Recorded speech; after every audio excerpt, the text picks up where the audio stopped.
What is the best word in the world? You're gonna find out today. Yeah, you are.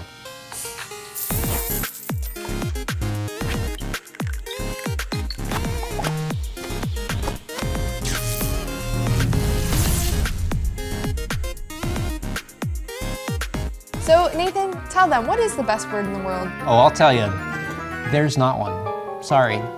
Womp womp. But some words might actually be better than others, which is what we're gonna explore today. My name's Nathan. I'm Riley. And this is Decoding Generosity. On this show, we're gonna take your everyday assumptions about what works to increase and inspire greater giving and generosity, and actually put them to the test before your very eyes. I have a question for you. Okay. It's not what's the best word in the world, but it is, how many words do you think that you speak in an average day? I am going to go with 36,274.56. How do you have 0.56 of a word? I stutter sometimes.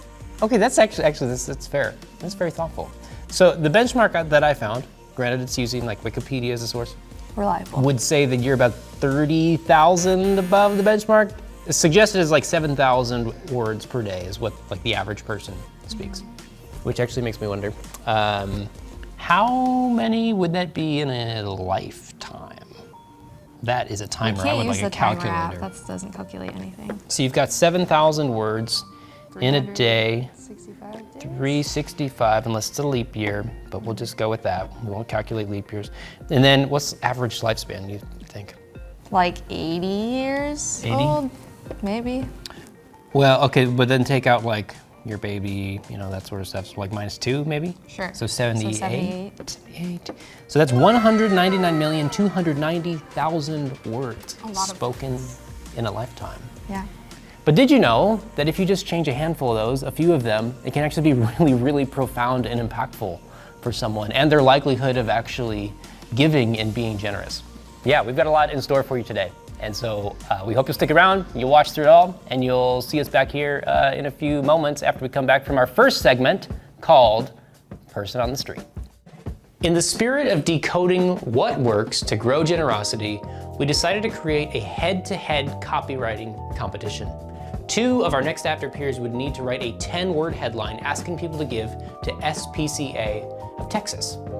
For our contestants, we selected 2 of the most competitive people that we have in our office, who also happen to be animal lovers, Courtney and Rachel. They each had 10 minutes to research the nonprofit and then create their 10-word headline. And after some, well, serious deliberation, they completed their signs with their unique headlines. Riley set each sign up in the lobby, and so began the hunt for some willing donors. Left corner, we have Rachel's headline. On the right, we have Courtney's. It's a good thing that handwriting was not technically part of the competition because I think we have a clear winner there already. But who will take the gold for the most compelling headline? Finding that out actually proved harder than we initially expected. Hey, we're doing a web show on generosity. Would you like to help me out? Okay. Would you like to help me out? Okay, no, you're fine. It's honestly everyone's worst nightmare. You're fine. Did I ask? Hey, no. We're doing a webinar show on generosity. It'll take 30 seconds of your time, I promise. The pets are gonna die. After a little bit of persistence, we were finally able to get some willing donors to help out. We're gonna get back to that in a second, but first we're gonna go to the lab to hear from Dr. Courtney Gaines and see what she has learned through some experimentation about good copywriting. Hey, I'm Dr. Courtney, and welcome to the lab. We've got an exciting experiment to share with you today. Experiment 116015 comes from Southern California Public Radio. SCPR was wanting to run a test on their newsletter sign-up. Now, this newsletter was called How to LA. It tells you everything you needed to know about what was going on in Los Angeles.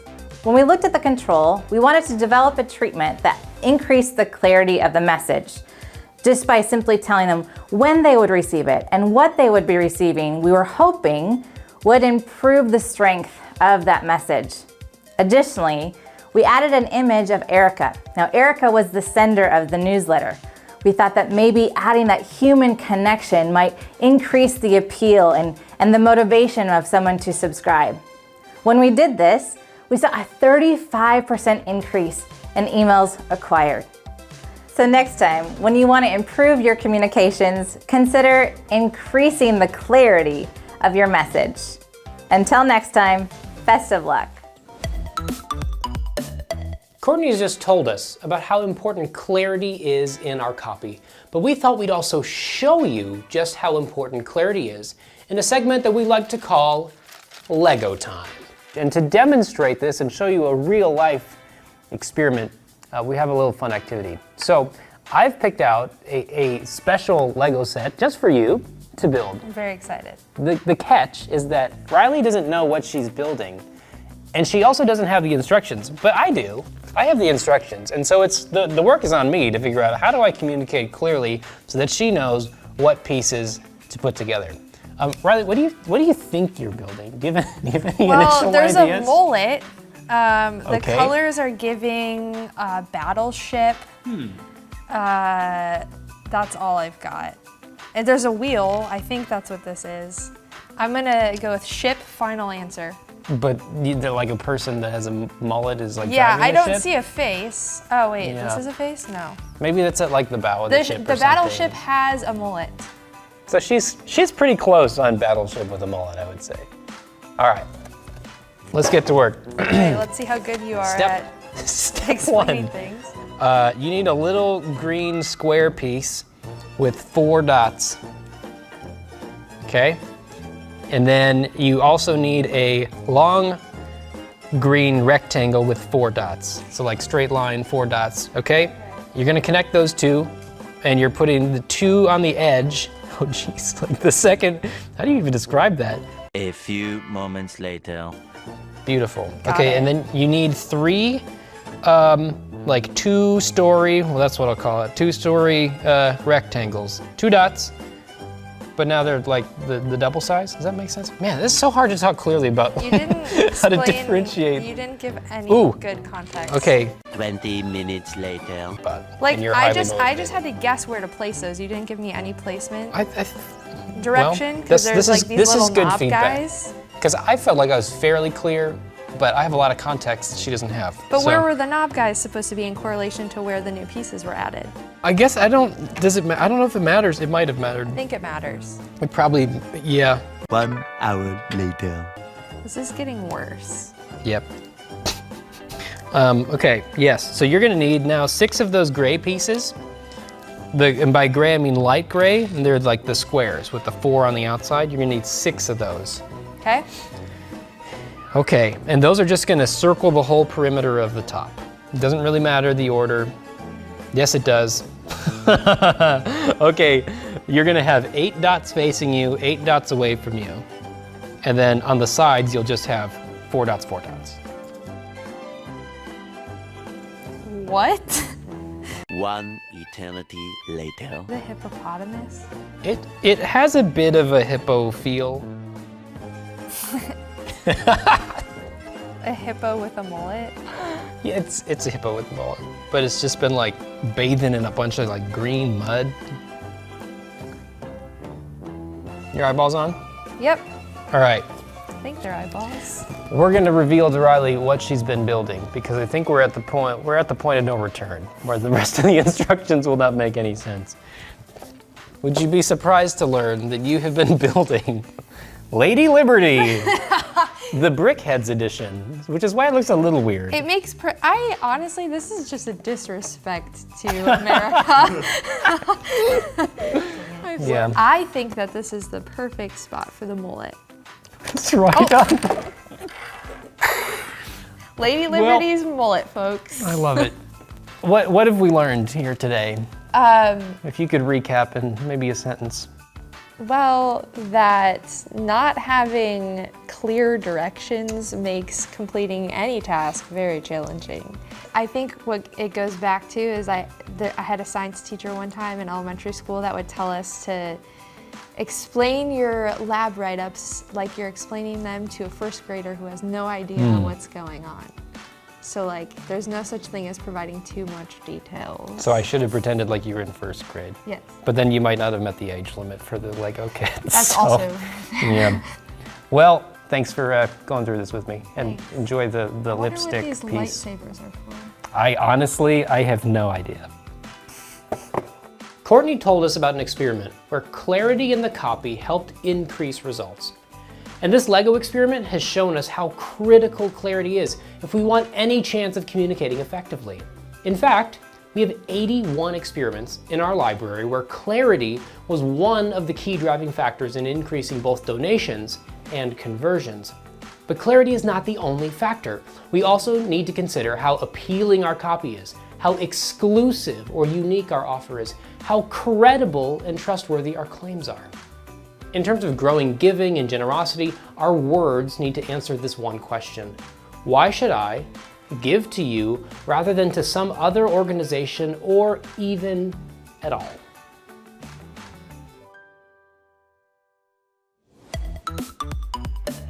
We want to hear from some other experts and see what they have to say about copy. So we're going to the NIO Summit Archives to hear from one of our favorites, Amy Harrison.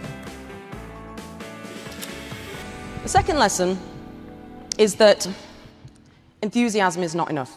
We're often very excited about what we do, and we want people to get on board with that. But quite often, you can be more persuasive if you share the experience of what someone might get. And I learned this lesson from the other significant relationship in my life, which is my dog Banjo. Yes, I married a banjo player who's a banjo maker. We have a dog called Banjo. I'm just 2 banjo kids short of my life being completely ridiculous. Now, Banjo, bless him, he's not that bright.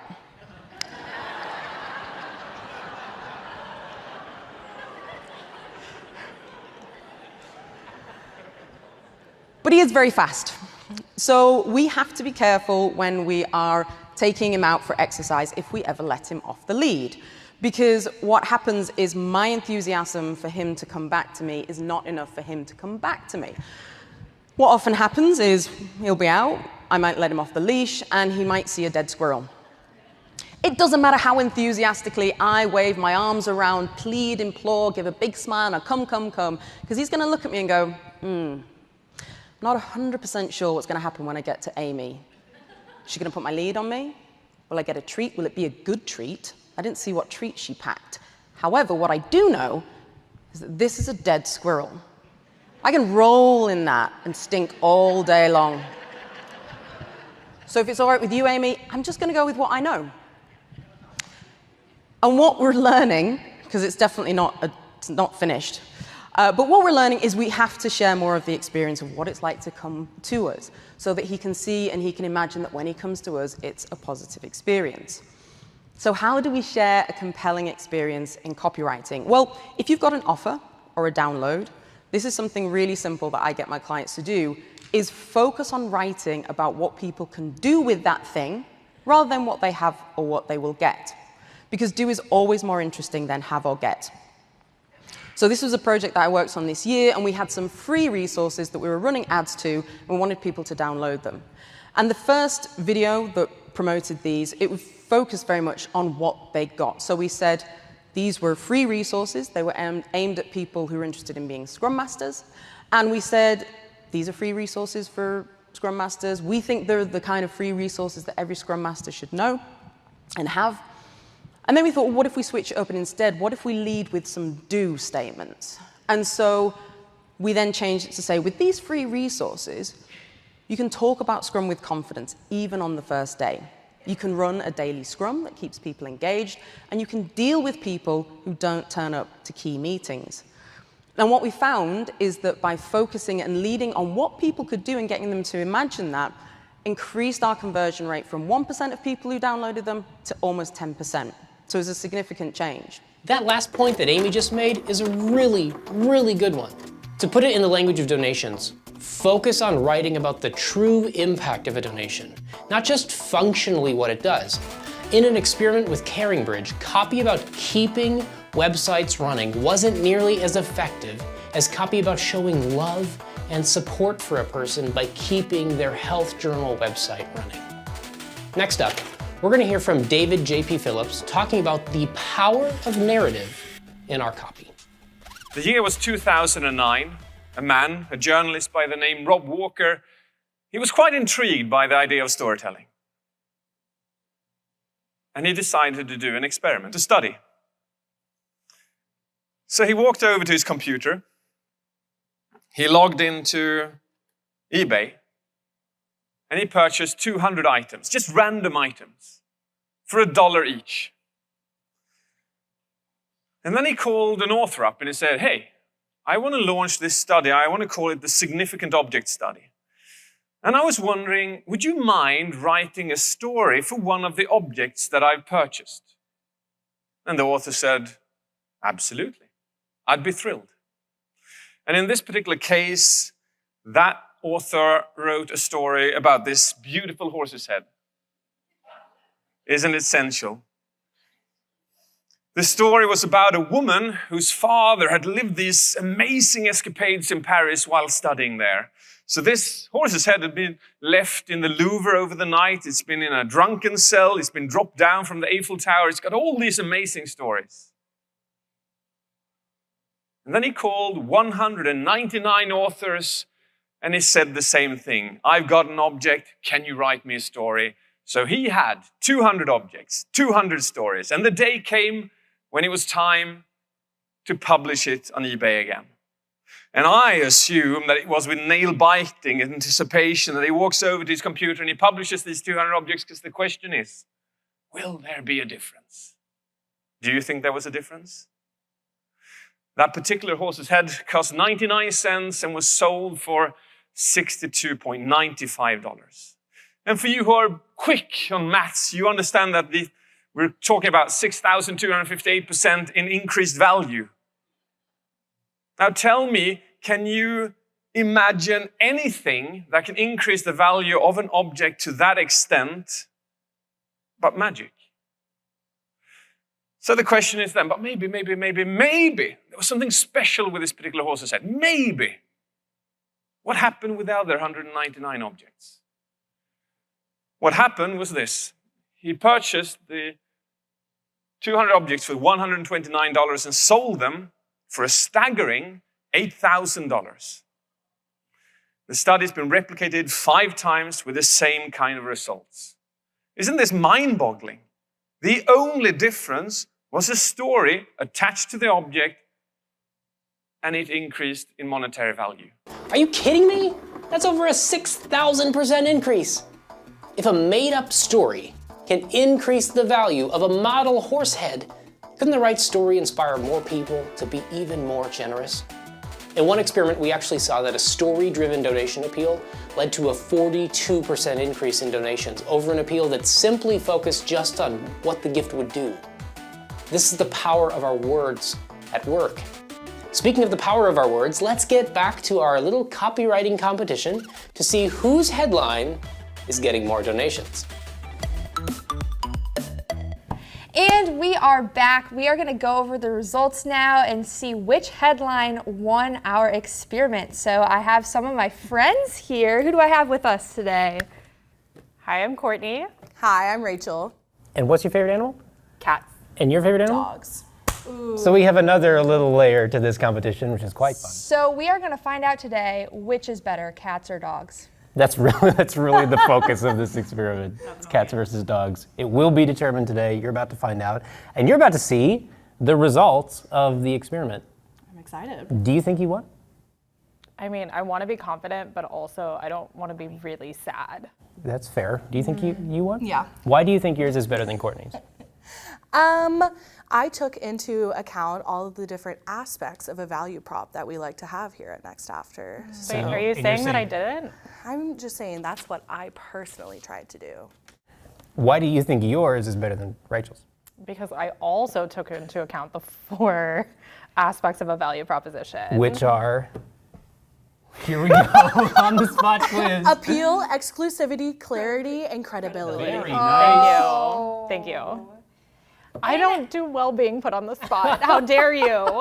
And I'm wondering, how do y'all feel about the stakes of this competition? Whoever loses will be fired. Did you know that going into this? I was made aware as I was making my poster. Yeah, we were told after we agreed, but I do believe that is a incredibly fair punishment for what is happening. I think it's so too. reasonable. Yeah. So we're determining both which is the best copy, we're determining which is the better animal, cats or dogs, and really who's the best employee and who gets to stick around. Yes. So stakes are high. Exactly. Interesting. We have clips of every single person making their donation. We're going to put them on, and we want to get your reactions to what they thought about your copy, because I think the way that people are comparing and contrasting is actually really, really interesting. So is it okay if we go ahead and put this on? Yeah, let's do it. All right. So I have $20 here for you. You don't get to keep it, unfortunately. But we have 2 different headlines here for different organizations. And what I would love for you to do is take this $20 bill and pick which one to donate to. And can you just give me a little bit as to why you picked that one to donate to? Well, I think all pets need to, find a home somehow, one way or another. So resources with that, I think that's a good place to put your money in. So. Yeah. Well, they seem the same to me. Relatable, yeah. You're not Left one. Okay, and why would you choose that one? I don't know. A second chance at life seems a little more inspiring. Yeah, that makes sense. And what's your Well name? said. Carson, it's nice to meet you. Thanks for helping us out. Appreciate it. And I would love for you to pick which headline you would like to donate to. These are real organizations. Wait, I like her coat. So you can It's just very pick nice. which one and drop it in the box Is it for real the fur? corresponding one. I hope not if she's donating to an animal organization. Well, she chose forever. Yes! Never mind about your coat, it's fine. The idea of forever homes. It's just really sweet. It kind of tugs at your heart, but then it also gets you with its critical resources that are needed. And so if you're asking for money, So she doesn't care about abandoned pets. So Yeah, that's great. And what's your name real quick? If a pet has a home, they're not Thank abandoned you. anymore. So, sorry to scare you. We're doing a web show on generosity, and we're trying Sorry to scare you. They would just pop out of the elevator, like the camera was right there. Okay. I think a second chance is always better. Helping one that is currently in need of help seems like it would put more out on the streets and take care of animals that do currently need it. They'll be taken care of. Because the pets at the shelter already have their resources, so it's just giving extra resources to pets that need to find their homes, and they kind of already have a place right now, and even though it's a bad environment, but at least they have food, water, place to sleep. So just helping them get food and water, I feel like that's a better option. Yeah, that makes sense. And what's your name? Sydney. Thank It's nice to meet you. you. Thanks so much. Appreciate it. So she went with yours, but basically for the We're same doing a reasons webinar everyone else show is on going with. generosity. Yeah, she described mine. But whatever. The perception is so interesting. But yeah, it was different. Great. And then just real quick, why did you choose to donate to that one? I mean, probably the word abandoned sounds worse. Thesaurus.com. Thank you so much, Stephen. I hope you have a great day. The amount of times we use We're not thesaurus.com in our sponsored. word. We're not sponsored. I will say though, she chose to go more into not negative emotions, but in terms of fear and concern, whereas I think my headline more so went for the warm fuzzy feeling of having an animal in your home and what that means. No for pun intended and fuzzy feelings here. just all I am is just a sea of puns. Are you surprised, either of you surprised by any of their perceptions of what your words meant? I thought it was funny how some of them, I was like, oh, okay, they're describing mine, and then they voted for hers. I was like, yes. Okay. Of a second chance at life. I want them to be in a home. Well, yeah. Doesn't say anything about a home. I gave you that just idea. Living. Yeah. Well, I think what that showed though is when someone is just breezing over something, they can easily misinterpret it just depending on the words. For sure. And it's also worth this is a perfect example of why it's so critical to test things, because some people respond more to the warm and fuzzy feelings, and other people respond more to fear or the idea of losing something. Yeah. So. Yeah. And it probably depends on their own experience and background and what they've seen. What I caught kind of just on my experience speaking with them too, I know you probably didn't see as much of it here, but the people that I talked to that had their own animals that were rescued leaned more towards Rachel's, which I thought was interesting. So interesting. But I think it was maybe because of that fear. They know that their animal was in that predicament one time and they want others like to get out of it. That makes sense. But yeah, I thought that was interesting. Are you ready to know who won? Yeah, do we have a cardboard box ready for whoever lost? We can certainly get one. It's going to be effective immediately after. Yeah, because like they're gonna have to pack up their stuff and leave. Good, I actually have plans after this, so either way works. We actually have a result that is roughly statistically valid. We saw a 50% uptick in conversions for Second Chance at Life.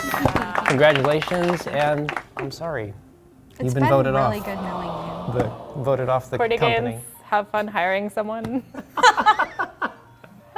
We wish you luck in your future endeavors. Should have spent all that money on that Taylor Swift merch. Maybe next time you should reconsider using puns. How much did you spend on Taylor Swift floor? Not what we're talking about here. Well, thank you both. Rachel, congratulations. Courtney, we're sorry to see you go, but Nice knowing you guys. it's the way it fell. Really is now the only redhead.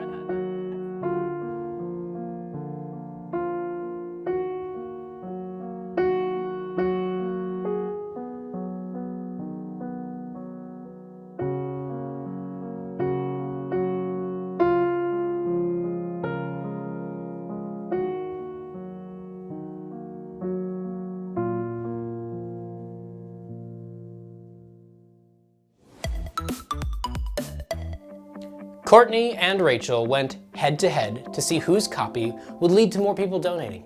And while Rachel's copy was technically the clear winner overall, there's a deeper lesson to be learned about your words.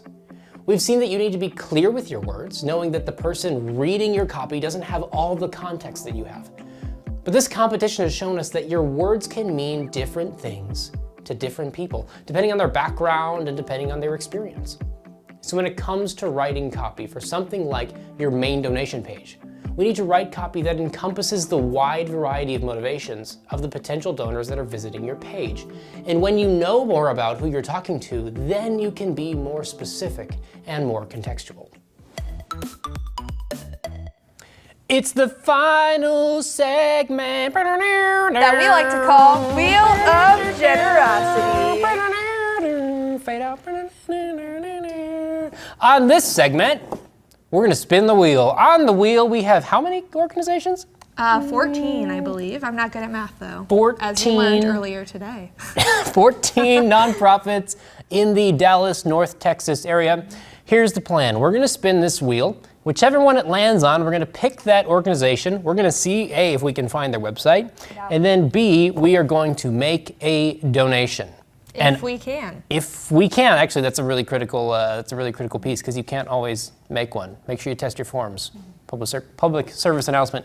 We're gonna make a donation, and all along the way, we're gonna tell you what we think about the words on the page or pages, what they mean to us as people who are just fresh to these donation pages. So, shall we spin? We shall.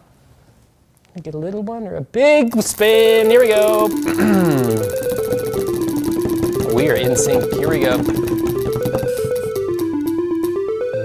The winner is Elevate North Texas Youth Shelter. Riley, do you know anything about this organization? I believe they are an organization that provides resources for homeless youth in North Texas. Oh, wonderful. All right. So next up, we are going to see if we can find their website and make a $1,000 donation and see what happens.